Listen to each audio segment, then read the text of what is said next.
नमस्कार। आज न्यूज वाला देख रहे सभी दर्शकों को नेताजी हाजिर हो प्रोग्राम में स्वागत करते हैं। आप सब लोगों का बहुत बहुत धन्यवाद।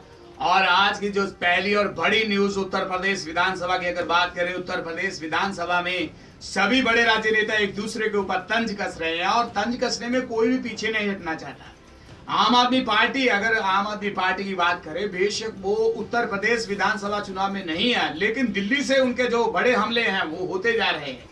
और इसमें सबसे पहला जो नाम निकल कर आया उसमें कुमार विश्वास की अगर बात करें तो गधों के ऊपर जो राजनीति चल रही है इसके ऊपर बड़ी बड़ी कविताएं वो सुना रहे हैं। तो कहा जा सकता है कहीं ना कहीं गुजरात की अगर बात करें तो हार्दिक पटेल की बात करें तो उन्होंने भी गधे के ऊपर बड़ा तंज कस दिया। लेकिन इसी बीच बात करें बिहार की, जो उत्तर प्रदेश के बिल्कुल साथ सटा हुआ राज्य है, बिहार की बात करें तो नीतीश कुमार ने पीएम मोदी के ऊपर तंज कसा है और कहा है कि गंगा मां अपने खोए बेटे को ढूंढ रही है। एक नई बात नए ढंग से जो बिहार के सीएम हैं नीतीश कुमार जेडीयू से, तो महागठबंधन की सरकार बिहार में है। तो इससे पहले अगर बात करें तो बिहार के जो लालू प्रसाद है, आरजेडी सुप्रीमो लालू प्रसाद यादव की तरफ से बड़े हमले पीएम मोदी के ऊपर थे। लेकिन अब नीतीश कुमार को भी लगा कि भाई सब लोग इस चलती गंगा में नहा रहे हैं तो हमें भी नहा लेना चाहिए। तो उन्होंने गंगा जी के ऊपर एक बयान बना करके रख दिया और ये कह सकते हैं कि दरअसल मौका था बिहार सरकार द्वारा आयोजित एक जो गंगा जी के अंतरराष्ट्रीय जो सेमिनार वहां लगा रखा था, उस समय नीतीश कुमार भाषण दे रहे थे। उस सेमिनार के अंदर गंगा मैया के प्रोग्राम के तहत एक वहां पर बड़ा सेमिनार का आयोजन बिहार सरकार की तरफ से किया गया था और भाषण दे रहे थे। और इसमें ये 2 दिवसीय जो सेमिनार का उद्घाटन करने के लिए नीतीश कुमार वहां पहुंचे थे और सीएम हैं बिहार के, तो वहां भाषण देते वक्त उन्होंने ये तंज प्रधानमंत्री नरेंद्र मोदी जी के ऊपर दे दिया। तो उन्होंने कहा कि जो नमन गंगा का कार्यक्रम जो शुरू किया है इसका जिक्र किया और कहा कि 2.5 साल बीत चुके और 2.5 साल बीत जाने के बाद की अगर बात करें तो गंगा मैया का ये कह सकते हैं कि गंगा मैया अपने बेटे को ढूंढ रही है। गंगा मैया अपने बेटे को ढूंढ रही है कि उसका खोया हुआ बेटा कहाँ चला गया। तो खोया है बेटा क्यों कहा, ये भी एक बड़ी बात। और कह सकते हैं नमन गंगा के ऊपर बोलते हुए नीतीश कुमार ने प्रधानमंत्री नरेंद्र मोदी के बारे में कहा कि मोदी जी ने लोकसभा चुनाव में अपने जो पहले वाराणसी जाने से पहले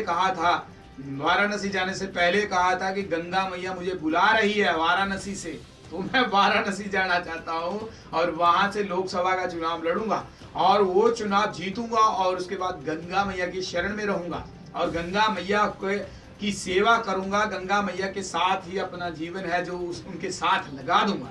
तो उन्होंने कहा कि बहुत सी बातें उन्होंने गंगा मैया को लेकर कही थी, लेकिन लोग कह रहे हैं कि गंगा मां अपने बेटे को ढूंढ रही है और जबकि उनका बेटा उनको कहीं नजर नहीं आ रहा।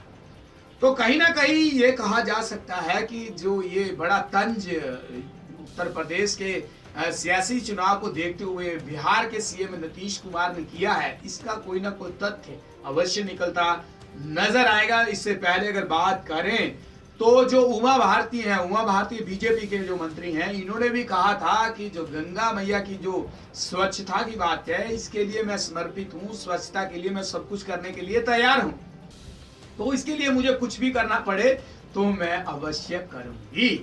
तो अब वो अवश्य जो बन गई है बात, इसके ऊपर अब देखना होगा कि कितना फायदा और कितना नुकसान जो अब बीजेपी को इस बयान के बाद होगा। लेकिन ये जरूर फाइनल है कि अब बीजेपी सब जो बड़े राज्य नेता हैं, जो विपक्ष की बड़ी पार्टियां हैं, बीजेपी उनके निशाने के ऊपर है और कोई भी इसको छोड़ना नहीं चाहता और जिसको जितना मौका मिलता है वो उतना मौका जरूर लेना चाहता है। लेकिन अब देखना होगा कि जो 11 मार्च अब एक बड़ा दिन इसको कहा जा सकता है, जहां पर 5 राज्यों के चुनाव का रिजल्ट निकल कर आएगा, इसमें किसको कितना फायदा होगा ये भी एक देखने की बात होगी। क्योंकि बात करें पंजाब गोवा में भी चुनाव हो चुके हैं, मणिपुर की बात करें, उत्तराखंड की बात करें और उत्तर प्रदेश, 5 राज्यों के जो बड़े चुनाव का रिजल्ट है एक दिन ही निकल पाएगा और एक दिन में ही ये कह सकते हैं कि बड़ी जो सरकारें किसकी बनेगी किस प्रदेश में, ये भी देखना होगा। ये सब बताने के लिए आपको बने रहना होगा आज न्यूज वाला के साथ। और परमजीत को दीजिए जाए देश और दुनिया की तमाम न्यूज देखने के लिए आप बने रहें आज न्यूज वाला के साथ। सबको बोलेंगे नमस्कार।